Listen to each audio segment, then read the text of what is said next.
네, 현재 국회 본회의장에서는 비인가 행정정보 무단 유출 논란에 휩싸인 자유한국당 심재철 의원이 대정부 질문에 질의자로 나섰는데요. 김동연 기획재정부 장관과 팽팽한 설전을 벌이고 있습니다. 강대강 대치전선이 풀리지 않은 국회 상황, 최영일 시사평론가 그리고 이종훈 정치평론가와 나눠보겠습니다. 두 분 어서 오십시오. 안녕하세요. 안녕하세요. 네.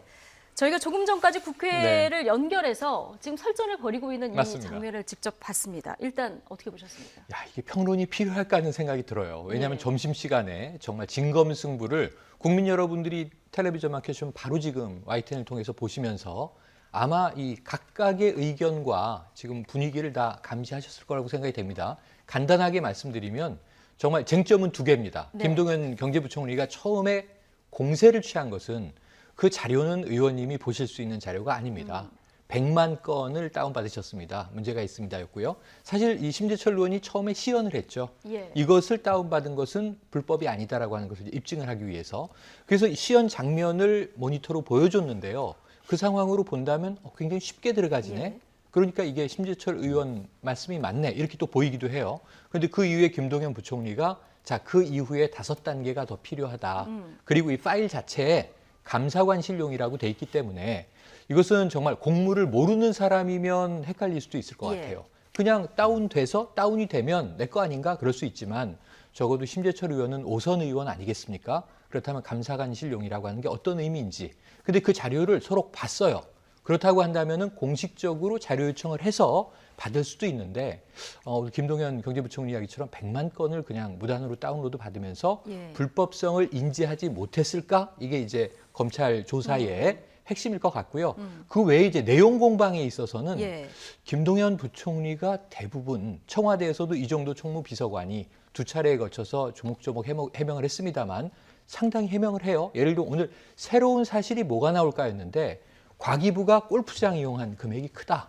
그런데 김동연 부총리가 과천에 있기 때문에 매점에서 사는 것도 네. 그게 이제 골프장으로 업종이 나올 수가 있다. 이렇게 해명을 하고 있습니다. 그리고 이것은 그냥 이게 지금 추가적으로 그러니까 추가적으로 뭐가 나올까 했는데 저 관심이었는데요. 네, 예. 추가적인 게 큰 덩어리라기보다는 그동안 우리가 들었던 것에서 조금 이 작은 새로운 사실들 몇 개 추가한 정도예요. 이런 공방이 있습니다.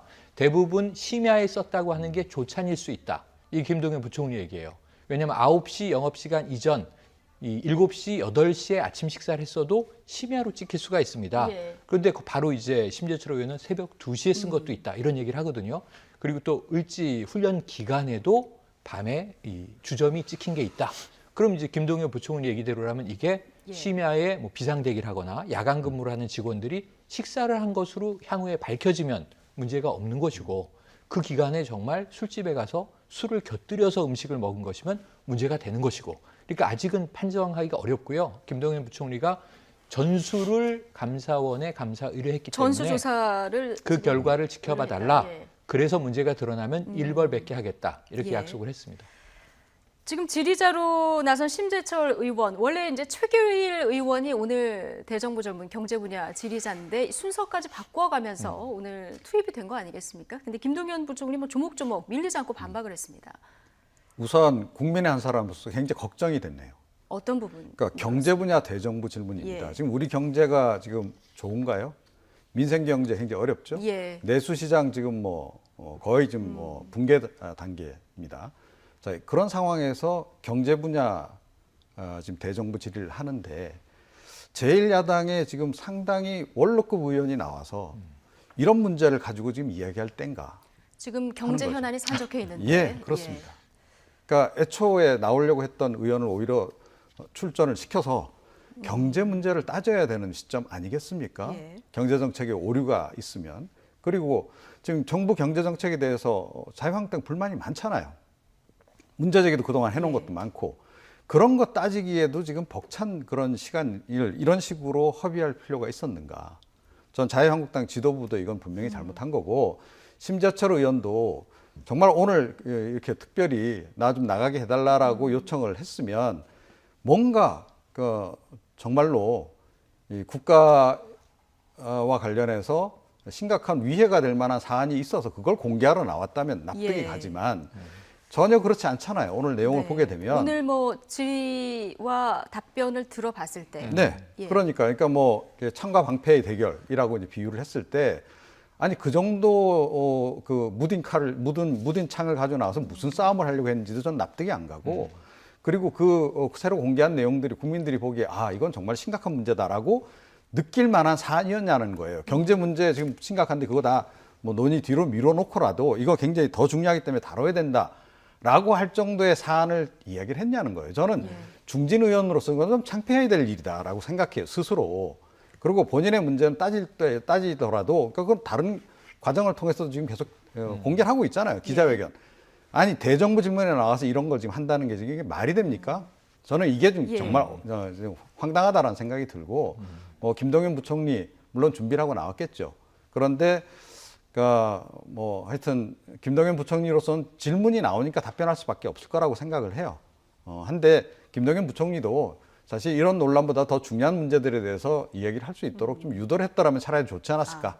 그런 아쉬움도 좀 듭니다. 네. 네, 지금 이종훈 평론가가 오전 대정부 질문 그 현장에서 직접 지금 저희와 함께 보시고 나서 살짝 화가 나신 듯한 네, 이런 모습을 화나셨네요. 보여주셨는데 경제와 관련해서 지금 한국 경제 굉장히 엄중한 상황인데 네. 중요한 대정부 질문 시간에 이렇게 시간을 허비한 것 같다 이런 이제 말씀을 해주셨습니다. 저는 이 박사님 말씀에 적극 동의해요. 예. 김동연 경제부총리가 지금 야당으로부터 받을 공격은 정책적으로 많은 부분이 있어요. 잘 아시지만 지금 최근에 무슨 얘기가 나왔냐면 소득주도 성장 포기하라. 이거 얼마 전까지 자유한국당이 굉장히 강하게 밀던 겁니다. 추석 전까지요. 그리고 무슨 얘기가 나왔냐면 김성태 원내대표가 정기국회 들어와서 9월에 이 교섭단체 연설을 할 때 새로운 용어를 하나 냈죠. 예. 출산주도 성장이 필요하다. 이런 얘기를 했습니다. 그리고 김병준 비대위원장은 또 새로운 용어를 내놓습니다. 국민주도 성장이 필요하다. 우리 국민들의 잠재 역량을 이끌어내야 한다. 그래서 이것이 뭐 각각 나름 여러 가지 시각에서 나오는 이야기일 수 있는데 이런 이야기가 다 사라지고 지금 남은 것은 청와대를 중심으로 해서 정부의 업무 추진비, 그러니까 쉽게 말하면 영수증인데요. 제가 조금 새로운 의혹으로 이야기하기에는 심재철 의원도 민망하시지 않을까 했던 건 뭐냐면 자 와인바에서 쓴 것도 있습니다. 금액은 6만 원. 펍에서 쓴 것도 있습니다. 네. 금액은 4만 원. 예를 들면 우리가 일반 직장인들도 이 퇴근길에 술 한 잔씩 하잖아요. 2명, 3명, 뭐 혹은 5명 이상 모여서 회식도 하고 그러는데 와인바에서 6만 원을 먹었다면 뭘 먹었을까? 펍에서 4만 원어치를 청와대 직원들이 먹었다면 뭘 먹었을까? 의혹을 예, 그 제기하기에는 메뉴도 너무 궁금해집니다. 상대적으로 그래서 이것을 금액이 적다는 김동연 말씀이시죠? 부총리가 예. 건건히 반박하는 게 아니라 예. 너무 많은 자료를 다운받아서 100만 건 중에 의혹 제기할 거는 많으실 수 있다. 그러니 전수를 감사원 이 감사 이후에 결과를 보자. 문제가 있는 것들은 제가 자기 성찰하고 저 일벌백계 하겠다 이런 약속을 하거든요.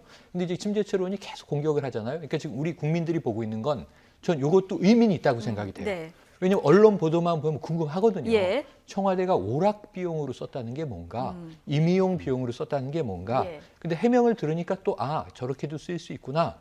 근데 이게 규정에 맞는가 안 맞는가 예. 사유서를 내고 썼다. 그럼 또 이해가 됩니다. 그래서 저는 의혹 제기와 답변의 생산성은 있다고 보여져요. 다만 이종훈 평론가님 말씀 듣고 보니까 예. 이 정책은 실종되고 영수증 싸움을 하고 있는 것 아닌가. 제가 예. 오늘 이제 새롭게 공개한 내용과 관련해서 조금 네. 더 그 얘기도 안 할 수가 없어요. 그렇죠. 예. 그러니까 뭐 간단하게 오늘 얘기하면 뭐 예. 그러니까 조금 전에도 금액 얼마다라 말씀하셨습니다만 금액이 너무 겸손하잖아요. 너무 겸손하다. 예, 그러니까 뭐 예를 들어서 뭐 어디 와인바에 가서 몇십만 원을 썼다, 몇백만 원을 썼다. 그것도 예를 들어 을지훈련 기간 중에 갔었다. 이런 건 논란이 되겠죠.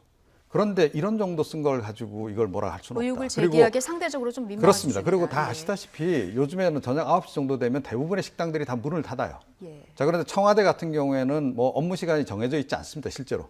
자, 그럼 밤에 나가서 식사를 간단하게 해야 될 상황이 이제 있을 경우에 먹을 곳이 마땅치 않아요. 예. 해외여행 가보셔서 아마 많이 느끼셨을 거예요. 해외여행 가가지고 저녁 때 한 6, 7시 이렇게 지나면 식당들조차도 한 8시 정도면 다 문 닫습니다. 그럼 그 이후에 출출한데 밥을 먹어야 예. 되겠는데 이러다 보면 불가피하게 술집 같은 데 가서 그냥 안주 시켜서 대신 먹는 경우도 굉장히 많거든요. 그런 상황하고 비슷한 거라고 좀 이해를 좀 해야 되고요. 예를 들어서 뭐 회식을 했을 수도 있다라고 봐요. 경우에 따라서 팀 회식을 하는 경우도 있어요. 그런데 그렇더라도 이 금액 자체를 보건대는 이건 오히려 그러니까 청와대를 도와주는 지금 오늘 결국 예. 공개를 한 셈이다라고 저는 생각을 하고요. 예. 업무 추진비가 그러니까 지금 대부분의 부처에서 조금 전에 이제 김동연 부총리도 설명을 했습니다만 장차관 업무 추진비는 다 공개되고 있죠. 그 밑에 부서에서 업무 추진비를 이렇게 함부로 쓸 수가 없는 구조예요. 그러니까 내부 감사 있죠? 예. 내부 감사만 거칩니까? 감사원 감사도 해요. 감사원 감사 나오면요, 영수증 다 들춰봐요. 그 업체가 어딘지 다 확인합니다. 사실은 심재철 의원실보다 훨씬 더 정밀하게 예. 다 해서 부적절하게 썼다. 특히 부처 같은 경우에는요, 그 동네에 어디 식당에 뭘 하는지 다 알아요. 그래서 이게 뭐 가서 술 마신 건지 밥 먹은 건지 그 감사관실에서 보면 다 확인이 가능합니다. 예. 자, 그래서 절대 속일 수가 없다. 그런데 제가 보기에는 그렇다 그러면 오늘 뭔가 공개하려고 그랬으면 그나마 이제 청와대는 감사원 감사로부터 약간 비껴나 있을 수 있는 곳인데 거기서 뭔가 이렇게 좀 큰 건이 나오기를 아마 국민들은 다 뭔가 있나 보다라고 생각했을 거예요. 그런데 그게 없잖아요. 그럼 뭡니까? 이게 결국 뭐 허무개그 하는 것도 아니고 이런 오늘 식으로 어쨌든 면책 시간을 특권까지 주어진 날인데 그렇죠. 폭로한 내용이 너무 미미했다. 그렇죠. 이런 지적을 두 이거는 분 다 지금 그렇죠. 해주신 이런 국민들을 굉장히 상황인데요. 실망시키는 예. 그런 일이다라고 생각합니다. 어쨌든 오늘 경제 분야 대정부 질문날 이 비공개 예산 정보 유출 의혹 공방만 있었던 이런 오전 질의 상황을 저희가 보셨습니다. 자, 가장 지금 그 설전을 벌였던 주요 내용이 비인가라는 표시가 네. 없었다. 심재철 의원은 이렇게 맞습니다. 주장을 하는 거고요. 네. 그 자료를 얻는 과정에서. 그런데 김동연 부총리는 이게 감사관실 영역이라는 게 분명히 표시돼 있었다. 이런 이제 공방을 굉장히 치열하게 주고받았거든요. 오전에 나왔었던 이야기 잠깐 들어보고 다시 돌아오겠습니다. 외국에서 호텔을 사용을 했는데 업종이 한방병원으로 기재가 되어 있더라고요. 이게 344건입니다. 그리고 우체국을 이용하고 청소용품을 구매했는데 점술 업종으로 기재됐고 이게 24건입니다. 중국 식당을 사용했는데 남성 전용 이발관으로 둔갑된 게 2건입니다. 시스템 보완해야 되겠죠? 그 문제는요. 그 의원님께서 지금 그 불법적으로 얻은 정보를 지금 계속해서 말씀을 하고 계신데 그 저희 기재부 같은 경우에 지금 그 의원님께서 보신 그 자료는 저희 기재부도 볼 수 없는 자료입니다. 기재부도 그 권한이 주어져 있지 않은 자료입니다.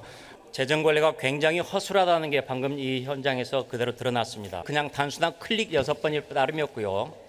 감사관실에랄지 접근해서는 안 된다라는 그런 경고 문구 아무것도 없었습니다. 그래서 그렇지 않습니다. 자연스럽게 들어갔었습니다. 그렇지 않습니다. 재정집행 실적은 가로에 감사관실이라고 써 있고 그것은 저희 기재부 같은 경우도 감사관실 외에는 볼 수 없는 자료들입니다. 보지 말라고 주의 표시가 있었습니까? 그 가로에 용도가 뭐라고 하는지 분명히 써 있기 때문에 그걸 본다면은 들어가지 않으셔야죠. 또 설령 들어갔다고 하더라도 190회에 걸쳐서 다운로드를 받아가지고 저희가 보기에는 최대 100만 건 이상이 다운로드가 됐는데 이런 것은 분명하게 저희가 사법당국에서 그 위법성 여부를 따져봐야 될 사안이라고 생각합니다. 네, 그러니까 뭐 아이디를 받아서 네. 열려 있어서 들어갔다 이런 네네. 주장을 심재철 의원은 하는 거고요. 그런데 지금 김동연 부총리 같은 경우는 불법적이다. 지금 이거는 누구나 보면 알 수 있는 네네. 이거는 비인가 자료이면 알 수 있는 이런 시스템인데 지금 뭐 100만 건 최대 100만 건을 네네. 다운 받아갔기 때문에 중간에서 알았으니까 불법이다 이런 주장이거든요. 납득되지 않는 게 그 예. 대목이에요. 누구 저는 주장이 이게 이런 맞는 거지? 거예요. 예. 그러니까 국회의원이니까 웬만한 자료 열람은 된다. 예. 아이디를 가지고 정부의 재정 자료에 접근할 수 있다. 디브레인 갈 수 있고요. 올랩도 갈 수 있는데 문제는 이제 이게 뭔가 이상하다라는 걸 인지한 거를 이야기하고 계세요. 뭐냐면 예. 이 자신들이 다른 페이지로 넘어갔다가 거기서 결과값이 나오지 않으니까 다시 돌아가려고 다시 입력하려고 백스페이스를 눌렀더니 원래 페이지로 돌아가야 되는데 폴더가 뜬 거예요. 예. 어라 이게 뭐지? 그리고 폴더를 클릭해서 들어간 겁니다. 그래서 폴더까지 나오는 걸 백스페이스 2번 하고 시연을 했어요. 그럼 이제 지금 시스템 오류가 확인된 겁니다. 저는 시스템에 오류가 있다고 봐요. 거기서 접속 거부가 나오든지 아니면 원래 페이지로 돌아가든지 들어갈 수 없어야 되는데 들어가졌어요. 허점이 있어요. 그래서 네. 이 심재철 의원 주장이 맞습니다. 뻥 뚫려 있으니까 우린 들어갔다. 근데 그다음에 이제 김동연 경제부총리가 5단계를 더 들어가서 파봐야 거기서부터 그 파일이 나오기 시작하는데 심재철 의원은 다운로드 버튼이 있어서 눌렀더니 다운로드가 되더라. 근데 제가요 이게 한 10건, 20건이어도 그럴 수 있겠다. 그런데 그 다음에는 이게 문제가 있는 거구나 하고 그만두고 예. 이런 자료들이 있던데 적어도 목록 정도는 캡처할 수 있다고 봐요. 그래서 저는 기재부나 혹은 이거 어디든지 요청할 수 있다고 봅니다. 한국 이 재정정보원에다가 이런 자료를 좀 우리가 국정감사에서 봐야 되겠소. 하면 내줘야죠. 국회의원이 필요한 예. 자료니까 정보 공개 요구에 의해서. 어차피 이렇게 네. 이런 논란이 없이도 예. 자료를 근데 받을 수 그 있는 다음에 부분이니까. 그럼 예. 저는 해킹은 아니라는 게 확인된 거예요, 오늘. 이 예. 시스템 오류가 있어서 들어가진 게 맞아요. 그런데 김동연 경제부총리의 또 이 문제 제기도 맞아요. 뭐냐면 100만 건의 다운로드는 누가 봐도 너무하지 않습니까? 190차례를 뚫려 있다고. 그럼 이건 뭐냐면 그냥 뒷문이 열려 있다는 걸 확인한 김에 그 안에 있는 물건 다 가지고 나왔다라는 또 여당의 주장도 일리가 예. 있는 상황이 돼버린 거예요. 그래서 문제는 이거를 좀 적법한 절차를 우회적으로 거치더라도 예. 심재철 의원이 국정감사에서 준비를 하고 터뜨렸다라면 참 의미 있는 혹시 이번 정부도 세금이 줄줄 새는 거 아닙니까? 하면은 국민 공감이 있을 수 있거든요. 근데 문제는 쟁점을 두 개로 만들어 버려서 예. 김동연 부총리는 처음엔 이건 불법적인 자료로 이 문제 제기하니까 답변 안 하겠다라고 나가다가 답변은 다 했는데 전문 관료와 정치인의 싸움을 봤는데요. 전문 관료가 훨씬 잘 알고 있는 것 아닌가. 김동연 부총리가 프로세스에 대해서 자신감을 가지고 답변을 하니까 심재철 의원이 나중에 신문을 들고 나오거든요. 예. 이건 좀 아닌 것 같다는 생각이 들긴 합니다. 예, 한국당이 폭로 전에 좀 내용을 검증하고 폭로를 했으면 네. 어떻겠느냐 이런 아쉬움이 남는다는 종합적으로 그렇습니다. 얘기하면 이런 말씀을 해주셨는데, 자 그렇다 하더라도 지금 심재철 의원이 그 들어갈 수 있는 경로를 오늘 시연을 하지 않았습니까? 이 시스템의 부실 부분, 이 부분을 좀 따져봐야 될 것 같습니다. 확실히 부실한 거 맞네요. 예. 그러니까 조금 전에 이제 저도 그걸 봤는데요. 그러니까 뭐 해킹 논란도 있지 않았습니까? 예. 그러니까 해킹이 아니어도 저런 정도라면 누구라도 접근은 가능했겠다라는 생각이 아이디를 좀 받으면, 듭니다. 예. 그렇습니다. 그래서 저건 시스템은 뭐 물론 이제 재정정보원도 인정을 했다시피 이제 문제가 있는 거기 때문에 그건 이제 개선을 이제 당연히 해 예. 나갈 것으로 이제 생각이 되고 아마 이렇게 생각한 것 같아요. 이런 정보를 외부자들이 볼 가능성은 상대적으로 희박하기 때문에 예. 어찌됐건 아이디를 통해서 오게 돼 있고 또 다 어떻게 보면 비밀 취급 인가를 받은 사람들이 본단 말이에요. 국회의원도 마찬가지죠. 자, 그러니까 뭐 여기 이제 안에 가로 열고 감사와 관용이라고 정도만 표현을 해도 아마 이게 열어보지는 않을 거다라고 예. 쉽게 생각했을 거예요. 그리고 실제로 일반 공무원들 같으면 감사관용이라고 적혀 있으면 함부로 못 들어갑니다. 예, 그러니까 들어갈 수 있어도 왜냐하면 나중에 이게 다 이 로그 기록이 다 남잖아요. 그렇죠. 나중에라도 내가 감사관실에 자료를 본 게 확인이 되면 공직자로서 불이익이 있기 때문에 대부분은 거기서 안 들어갑니다. 예. 아마 그런 정도의 상황을 설정을 해서 이렇게 이 시스템을 설계를 한 것 같아요. 자, 그런데 의원실이 그 선을 넘어갈 줄은 몰랐던 거죠. 자, 이 부분은 이제 개선해야 된다, 분명히. 그런데 조금 전에 말씀하신 거와 마찬가지로 그러니까 심재철 의원실에서도 그러면 이거 뭐 무시하고 그냥 해도 되는 거라고. 그건 아니다. 근데 예. 그거는 분명히 아니었을 것이다. 아마 내부적으로 자기네들끼리도 논의를 했을 거예요. 예. 이게 감사관용으로 이렇게 돼 있는데 들어가 보니까 이렇게 자료가 있습니다. 아마 보좌진들이 보고를 했을 겁니다, 의원한테. 이거를 보니까 이런 자료들도 네. 있고 하던데 이거 우리가 뭐 다운 받을까요, 말까요?라고 아마 물어봤을 거예요. 그런데 심재철 의원이 괜찮아. 그런 내가 인가를 받은 사람이니까 봐도 돼.라고 허용하지 않았으면 아마 보좌진들이 저렇게 그렇죠. 그러니까 많은 다운을 받지는 건수를 않았을 받지는 것이다. 않았을 거다. 그리고 예. 오늘 사실은 이 토론 과정에서 밝혀진 내용, 새롭게 밝혀진 내용이 하나 있긴 있어요. 47만 건이 아니고 100만 건. 100만 건이다. 그렇죠. 예, 그게 이제 확인이 필요한 내용이긴 네. 합니다만 기존에 밝혀진 것보다 거의 2배 가량이라고 네. 한다면 더 많은 건수를 이제 받은 예. 거로 이제 봐야 되고 이거는 분명히 약간 악의성이 좀 그러니까 반영이 된 거다. 그러니까 약간 나중에 문제될 거 알면서도 그 자료 욕심에 좀 다운받은 그런 측면이 분명히 있다. 그러니까 예. 국정감사 때가 되면 의원들 또는 의원실에서 그렇죠. 이른바 그 한건주의가 약간 네. 발동합니다. 그래서 좀 욕심을 부린 것이 아닌가. 예. 분명히 그런 것은 있기 때문에 그 부분은 좀 심 의원도 인정을 하고 사과할 부분은 국민에 대해서는 사과를 해야 한다라고 생각합니다. 예. 어쨌든 지금 맞고소가 이루어져 있는 상황이기 맞습니다. 때문에 검찰 수사 상황도 이 공방을 좀 지켜봐야 되는 네. 이런 상황입니다. 어제 얘기로 좀 가보겠습니다. 어제 외교 안보 분야 대정부 질문이 있었는데요. 여기서 나왔던 이낙연 총리의 발언들이 지금 화제가 되고 있습니다. 한국당의 집중 공세 어떻게 대처했는지 주요 발언 들어보시죠. 한쪽은 정광석과 같이 하고 한쪽은 늦게 마지못해 보여주기 위해서 하고. 검찰의 판단이 있었을 거라 생각합니다. 검찰의 판단에 청와대도 총리실도 관여하지 않고 있습니다. 총리가 관여를 해야죠. 총리가 모든 국정을 통할 운영하는 분인데 어떻게 그 검찰 법무부가 하는 일을 그대로 놔둡니까? 검찰이 그 하는 말씀이 안 일에 되는 총리가 이야기입니다. 관여했다 그러면 자, 칭찬했을까요? 그다음에 김정은이 전략에 말려들어서 잘못하면 우리가 이루었던 그 모든 성과가 하루아침에 물거품이 될 수도 있는데 이렇게 위험하게 가느냐 하는 것이 저희 걱정이라는 겁니다. 네, 전임 대통령께서 통일은 대박이라고 말씀하신 걸 생각합니다. 우리 총리님께서 뭐 대답은 참 잘하시는 것 같은데 대한민국에도 태극기가 없고 평양에도 태극기가 없고 대통령은 우리 국민 모두가 자랑스럽게 생각하는 태극기와 대한민국을 자랑스럽게 생각하지 않는 건 아니겠어요? 네, 그런 건 아닐 테고요. 역으로 김정은 위원장이 서울에 오신다면 서울 한복판에 인공기를 휘날릴 수 있습니다. 역시 경험 적은 야당 의원들의 목소리를 잘 빠져나가시기 때문에 사이다 총리라고 여당에서는 표현하는지 모르겠습니다. 청와대에도 여당에게도 쓴소리 할 줄 알고 야당의 목소리를 귀 기울일 줄 아는 또 국회에 4선 의원을 지낸 선배 의원으로서 그런 경륜을 보여줬으면 하는데 청와대와 여당에 대한 쓴소리는 비공개리에 하고 있습니다.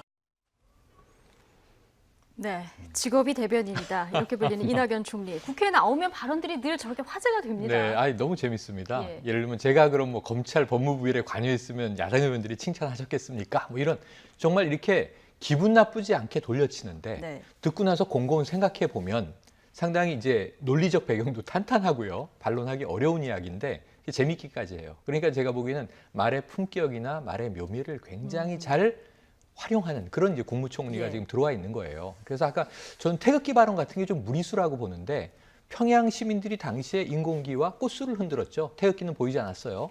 그런데 북한 방송에도 그대로 방영된 게 김정은 위원장 내외가 아래서 트랩 아래서 기다리고 있는데 우리 공군 1호기가 정지하고 김 위원장 내외가 자리한 다음에 문이 열리고 우리 대통령 내외가 내려오시거든요. 근데 예. 거기 태극기가 그려져 있습니다. 공군 1호기에. 거기 대한민국 이렇게 써 있거든요. 그게 우리도 목도할 수 있었고 평양 시민이나 북한 주민들이 다 북한 방송으로 나간 것도 볼 수 있는 장면이었거든요. 그러면은 김정은 위원장 내외가 태극기가 딱 박혀 있는 대한민국 공군 1호기에서 대한민국 대통령 내외분이 내려오는 것을 영접하는 장면. 또 심지어는 거기서 사열 분열할 때 인민군 그 중장과 대장과 하는 예. 인물이 자, 이 대통령 각하를 영접하기 위해서 우리가 여기 정렬을 했습니다. 이런 얘기 하지 않습니까? 여기서 더 바라는 게 뭘까? 근데 이 우리나라에 온다면 우리도 인공기를 흔들어야 되느냐라는 총리의 발언에 사실 야당 의원들이 할 말이 없어 말문이 버리거든요. 막히는, 예. 그래서 어찌 보면 참 말로는 못 이긴다 이런 얘기 여러 차례 그동안 예. 야당 의원들이 하셨는데 이낙연 국무총리뿐 아니라 오늘 아까 본 김동연 경제부총리도 그렇고요.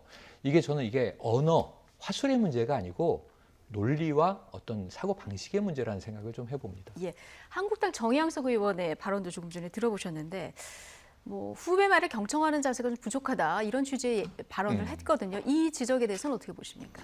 아니, 그러니까 좀 매서운 질문이 나와야 총리도 좀 이렇게 당황하지 않겠어요? 예. 자, 그런데 이낙연 총리 이 성격을 아직도 파악을 못한 거 아닙니까? 저렇게 보면. 그런데다가 제가 보기에는 예습은커녕 지금 복습도 부족한 것 같다. 그러니까 네. 이 자유한국당 의원들이 너무 공부를 안 하고 지금 나오는 거 아닌가 싶어요. 이 태극기 인공기 논란은요, 이미 문재인 대통령이 평양에 가 있을 때 국내에서 한참 뜨거웠습니다.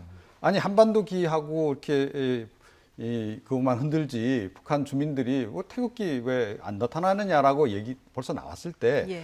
그때 벌써 검증 끝났어요. 자, 그러면 김정은 위원장이 그럼 서울에 왔을 때 우리 그러면 시민들이 인공기 같이 들어야 되냐? 그거는 아니다. 그래서 아마 저렇게 했을 조정을 했을 것이다. 그때 이미 검증 끝난 겁니다. 그런데 한참 됐죠. 그 사실은 꽤나 얘기도 많이 논란도 많이 되고 또 그때 이미 많이 회자가 예. 됐어요.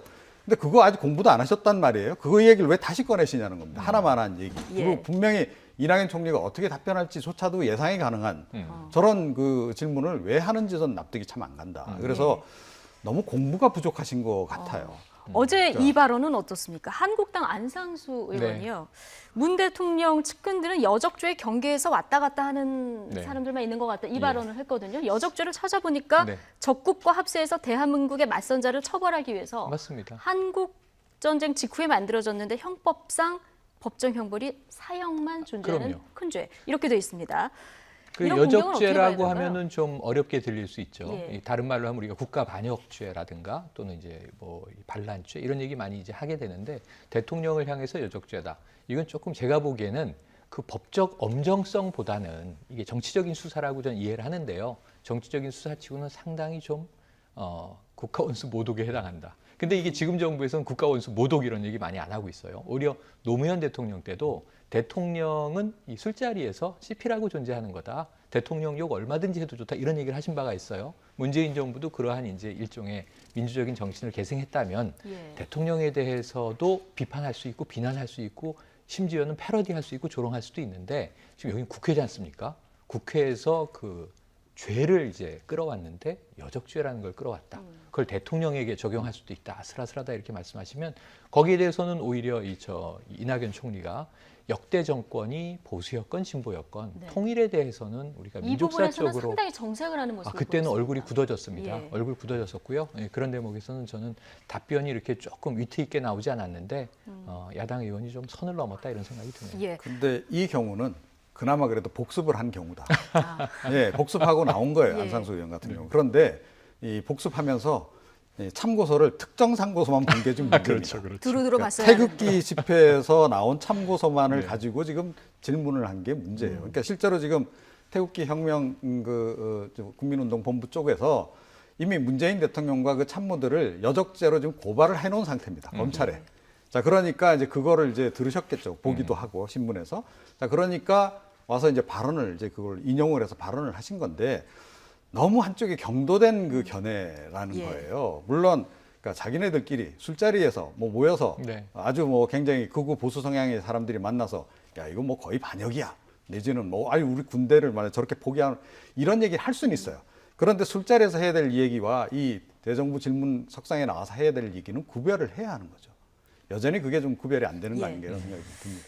어제 더불어민주당 박주민 최고위원 그 대정부 질문에서의 재밌는 연설도 대목이었죠. 굉장히 화제가 됐었는데요. 박근혜 전 대통령의 드레스된 연설문을 그대로 읽어서 눈길을 끌었습니다. 들어보시겠습니다. 미래는 꿈꾸고 준비하는 자의 몫입니다. 한반도의 평화통일이라는 꿈을 이루기 위해서는 지금부터 하나하나 준비해 나가야 된다고 생각합니다. 제가 방금 말씀드린 이 제안들은 제가 쓴 것이 아닙니다. 박근혜 전 대통령의 드레스된 연설문을 그대로 읽어드린 것입니다.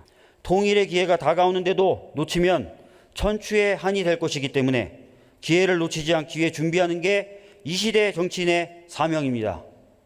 방금 이 이야기 역시 제가 한 이야기가 아닙니다. 김무성 의원님이 2014년 새누리당 통일경제교실에서 한 말씀입니다. 네. 이 박주민 의원의 이 앞선 얘기까지 들어보면은 사실 뭐 박근혜 전 대통령이 드레스된 연설하고 크게 뭐 다르지 않는 그렇거든요. 맞아요. 이 연설문을 그대로 읽은 건 아무래도 한국당의 현재 주장을 좀 반박하기 위한 의도가 있었다 이렇게 볼 수 있겠죠. 그렇습니다. 역설 합법이죠. 이게 집권당이었을 때는 통일을 막 추진하고 통일 대박론도 이야기하고 한반도 신뢰 프로세스가 나왔는데 이 디테일에 들어가면은 차이가 많이 나죠.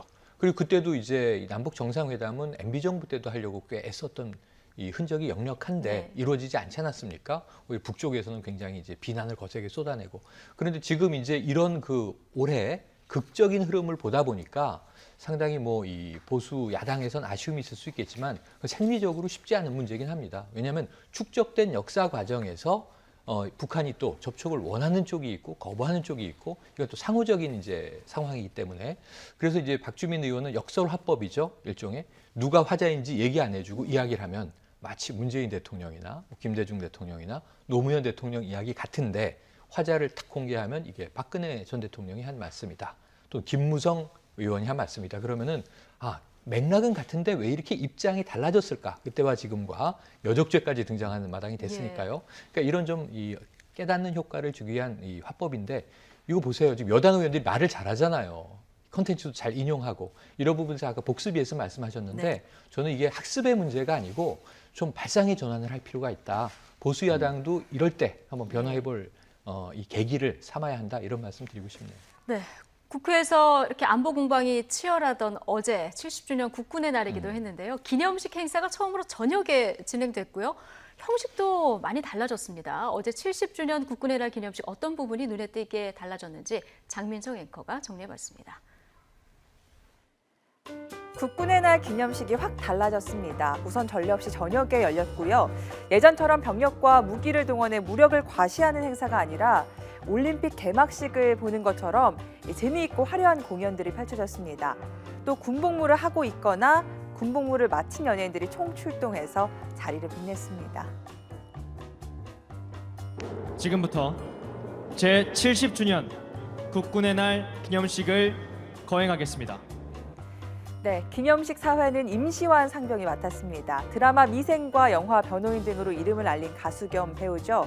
지난해 7월 입대해 신병교육대 조교로 복무하고 있는데요. 낭랑하고 또렷한 목소리로 숨겨뒀던 진행 실력을 뽐냈습니다. 우리 군의 미래 전투체계 워리어 플랫폼 시연에 나선 이 늠름한 군인의 정체는 아이돌 그룹 2PM의 옥태견 상병입니다. 미국 영주권자이고요. 국방부 신체검사에서도 공익근무요원 판정을 받았지만 꼭 현역으로 가겠다는 굳은 의지 하나로 수술과 재활을 거쳐 당당히 육군에 입대한 멋진 청년이죠. 우리 모두는 군인이었거나 군인이거나 군인의 가족입니다. 건군 70주년 진심으로 축하드리겠습니다. 마지막으로 끼야!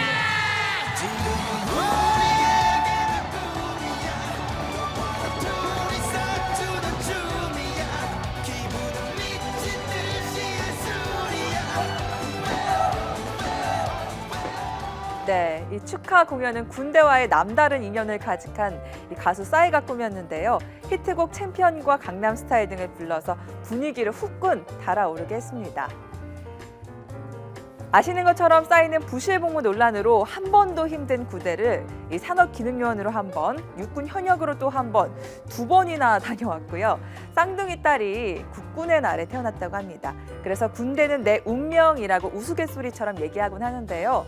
이 군대 때문에 한 차례 홍역을 치렀지만 잘못을 인정하고 다시 성실하게 복무하는 모습을 보여주면서 이제는 군 위문 공연 섭외 1순위 스타로 우뚝 섰습니다. 그런 의미에서 이번 공연은 출연료를 받지 않고 무대에 올랐다고 하네요. 네, 가수 싸이 씨는 뭐 이래저래 군대가 정말 인연이 많은 이런 분인 것 같은데요. 군 퍼레이드 대신에 어쨌든 이렇게 축하 공연이 어제 저녁에 전 국민이 볼 수 있는 이제 생중계가 돼서 맞습니다. 국민들도 많이 봤는데 뭐 공방이 좀 있는 것 같습니다. 이게 국군의 날이니까 군인들이 고생한 이 군인들을 위해서 이렇게 축하 행사를 여는 게 뭐 당연하다, 보기 좋다 이런 의견도 있고요. 뭐 조금 군기가 빠져 보인다. 보수 그 야당에서는 이런 지적도 있는데 어떻게 보십니까? 네, 우선 저는 군인 가족입니다. 아, 군인 가족이시고. 그러니까 저 아버님께서 군인이셨고 예. 그래서 이제 조금 더 중립적으로 말을 할 수 있을 것 같은데요.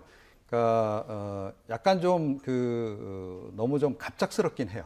너무 그러니까 갑작스럽다. 지난해 사실 기억하실지 모르겠습니다만 문재인 대통령이 국군의 날 행사장에 가서 뭐 우리 장병들 뭐 보고 환호도 하고 박수도 치시고 열병분열하고 퍼레이드하고 하는 거 다 보셨는데 그런데 갑자기 올해 이 행사를 이런 식으로 확 바꾸니까 너무 좀 이렇게 이거 느닷없다 이런 생각이 좀 든단 말이에요. 그런데 그 사이에 결국 변수라고 하는 것은 남북한 관계가 약간 개선된 것, 정상회담 세 차례 한 것, 그거 말고는 변수가 없다 보니 결국 북한 눈치 봐서 이렇게 갑자기 확 바꾼 거 아닌가라고 좀 의구심을 당연히 갖게 하는 부분이 있어요.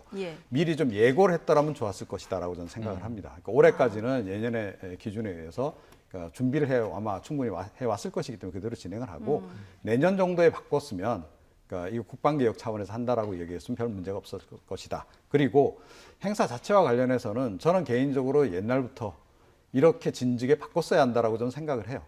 그러니까 국군의 날에 그야말로 군인들이 고생하는 날이 아니고 군인들을 위한 날이 돼야죠. 그런데 사실 열병 분열 퍼레이드 이런 거 준비하면 저도 예전에 뭐 이른바 학도호국단 성원으로 서울 시가 행진을 2번씩이나 하고 했었는데요. 그거 사전 준비부터 시작해서 몇 달이 걸립니다. 맞습니다. 자, 그러면 장비와 병력이 그만큼 빠져요. 거의 뭐 6,000명, 뭐 10,000명 정도가 빠질 뿐만 아니라 우리 지금 현 병력 숫자가 몇 명인데 10,000명이 빠지면 얼마나 타격이 있겠어요. 게다가 주요한 장비들을 또 다 빼와서 거기 또 사회를 하잖아요. 북한도 마찬가지인데. 사실은 이거는 그러니까 그 순간만큼은 상당히 그 국방에 약간 위해가 되는 그런 순간이기도 한 거거든요. 자, 그래서 이런 거는 좀 지양하는 것이 맞다라고 저는 생각을 합니다. 그래서 전체적인 그 어떤 방향성 그런 부분에 대해서 동의는 하는데 시점 선택은 조금 더 신중했더라면 좋지 않았을까 하는 그런 그걸 생각을 좀 살짝 하게 제가 됩니다. 첨언을 드려야 되겠는데요. 저는 어제 저 자리에 있었어요. 저도 가서 참전 보셨어요? 용사의 아들이고 제가 지금 뭐 육군 발전 자문위원을 맡고 있어요. 한 3년째. 다 관련이 있으시군요. 초청장이 예. 왔는데 초청장은 석 달 전에 왔습니다. 예. 제가 비표를 받기 위해서 가져간 초청장은요. 갑작스러운 건 아니다. 초청자가 송영무 전 장관으로 돼 있어요. 예. 근데 가지고 들어가 보니까 이제 이 신임 정경두 국방부 장관이 이제 이 기념사하고 또 문재인 대통령 참석 행사라 굉장히 오래전부터 준비가 됐고 초대된 사람들도 이미 2달 전에 다 세팅 끝, 비표 완료. 그러니까 이것은 이제 갑자기 한 건 아니고 적어도 송영무 전 장관 시절에 3, 4개월 전에 했을 텐데 돋보인 건 끝에 너무 대학교 축제 같은 분위기로 막 신나게 끝났거든요. 장병들이 정말 좋아하더라. 군인이 좋아해야 진짜 국군의 날 아닌가. 전 박수를 쳤고요. 그러면 이제 싸이가 주인공이었느냐 그게 아니라 앞부분은 엄중했습니다. 이게 분열은 없었지만 사열은 정말 멋있었고요. 장중함이 느껴졌고 또 하나는 김용우 육군 참모총장이 지금 추진하고 있는 게 워리어 플랫폼 시스템이라는 건데 시연이 있었어요. 그러니까 저는 북한에서 재래식 무기들 쭉 광장 퍼레이드하는 것보다 저런 식으로 대테러 작전이라든가 전투를 첨단화하면 우리는 정말 강군이 되겠구나. 지금 점점 이제 이 군인으로 갈 수 있는 인구가 줄어들고 있지 않습니까? 저런 식의 돌파구가 있겠구나 하는 좀 자신감이 생겨서 어제 참 좋았다는 말씀 드리고 싶습니다. 어쨌든 공방은 있었지만 국군의 날이 군인들을 위한 날이니까 그럼요. 차츰 이런 방향으로 가는 것은 뭐 맞겠다 이런 의견들을 주셨습니다. 자, 어제 국회에서 화제가 된 바를 하나만 더 짚어보겠습니다. 북한 김정은 위원장이 서울을 답방하게 되면 국회 연설을 추진하자. 어제 이정미 대표가 국회에서 이 발언을 해서 화제가 됐는데 공교롭게 또 보수 정치인인 하태경 의원이 이 얘기를 또 했습니다. 양쪽에서 지금 이 얘기가 다 나왔는데 어떻게 보십니까? 근데 뭐 자유한국당은 또 어떨지 모르겠어요. 게다가 또 뭐 이렇게 특정 교과서만, 특정 참고서만 보시는 분들은 또 생각이 또 어떠실지 모르겠는데 아니 어떻게 적장을 우리 좀 입법부로 불러들이느냐라고 아마 반박하는 사람들도 있을 겁니다. 그런데 저는 이건 굉장히 좋은 아이디어다라고 생각을 해요. 일부러라도 사실은 김정은 위원장이 왔을 때 국회로 불러서 연설을 하게 하면 것이 훨씬 더 성공적이다라고 저는 보는 것이 우리 국민 앞에 와서 비핵화 의지를 얘기하는 그렇죠. 그리고 그거죠. 그러니까 본인은 뭐 어떻게 생각할지 모르겠지만, 그러니까 우리 국민이 우위에서 사실은 김정은 위원장으로부터 일종의 보고를 받는 형식이 되는 겁니다. 그래서 이거는 전 굉장히 적극적으로 추진해 볼 필요가 있다. 오히려 북측에서 안 받을 가능성이 있다. 이 제안을 저는 그렇게 생각을 합니다. 예. 뭐 한국당 계속해서 육성으로 김정은 위원장이 더 확실하게 이렇게 비핵화에 대해서 의지를 천명해야 된다 이런 주장을 계속하고 있지 않습니까? 그런데 지금 문재인 대통령이 갔을 때 15만 평양 시민 앞에서 7분 연설을 하셨잖아요. 김정은 위원장이 직접 소개를 하면서 연설하시게 했고 한반도 평화 이야기를 역설하고 오셨는데 그럼 김정은 위원장이 서울 답방을 한다면 뭔가 메시지를 또 이 대한민국 국민들 앞에서 이 피력할 기회가 있어야 되지 않겠습니까? 그런데 시민에게 직접 문재인 대통령은 이야기를 했는데 국회는 우리가 민의의 전당이라고 하잖아요.